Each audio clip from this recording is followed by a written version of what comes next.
protect the mainly Muslim inhabitants and keep the ethnically divided populations apart.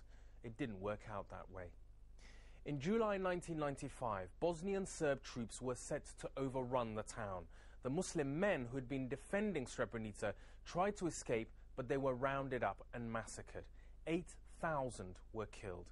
The International Court of Justice recently admitted it was genocide. Amir Kulaglic and Ramisa Atic are two who survived the fall of Srebrenica. Neither feel they can return to live in Srebrenica, but they return for the memorial service to honor the dead and bury the victims that keep being discovered in mass graves throughout the region. Filmmaker Fiona Lloyd-Davis followed them as they went back to Srebrenica, a town that had once promised to be a safe haven.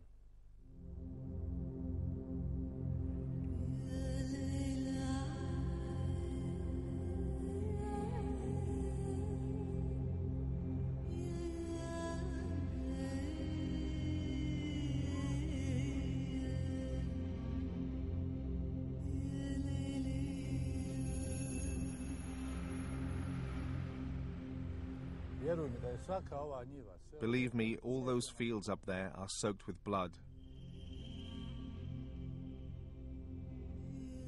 Srebrenica is saturated with death, full of places where people died.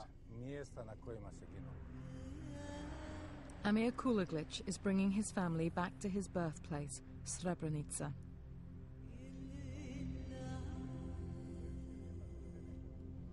Ovo je moj grad. Ovo su moje ulice.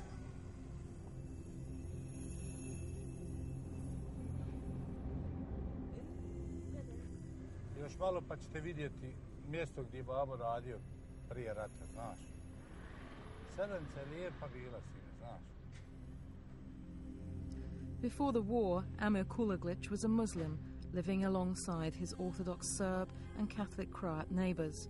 Srebrenica was a predominantly Muslim town. Today, 3/4 of the inhabitants are Serbs, and they make sure everyone knows who is in control here.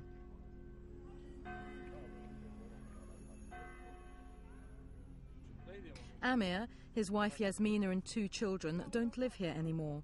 Even though it's 12 years since the war ended, they would rather live as refugees in Tuzla than return home because they don't feel safe here. Today they've returned because Amir wants to attend the annual commemoration service and to bury the dead. Sutra ću ići na dženazu I bit ću. Tomorrow I'll go to the funeral and I'm going to be very sad. I will have to say goodbye to around 500 of my friends, neighbors and comrades. Oko 500 mojih prijatelja, komšija I saboraca. In the hills near Srebrenica, Ramisa Atic has also come back to visit her home. She now lives in Sarajevo, but has returned to bury her son and husband at tomorrow's memorial. She has waited for this homecoming for the last 12 years. They used to come up this path. The bus used to come down there. Today, 6 or 7 times a day. When they came from school in the evenings, I turned the light on so they could come from down there. But her son and husband never did come up this path. I always expected and lived in hope that they will appear from somewhere. But now I've heard the worst, that we are going to bury them now. 20-year-old Sevledin and her husband Ibrahim were killed like thousands of the men who tried to escape Srebrenica through the Serb lines. On July 11, 1995, a column of 15,000 men and boys set off through the woods to try and get to free territory in Tuzla, but less than half survived what became known as the March of Death.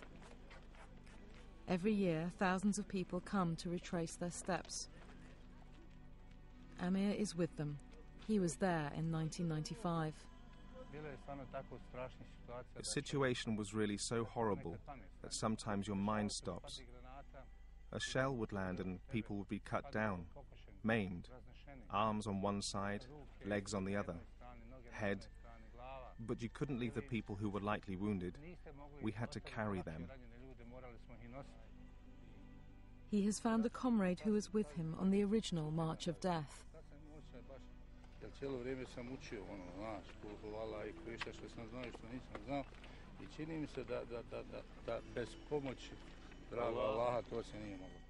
Many of the men did not make it alive. Amir's friend recalls the last words of a comrade who went to help another.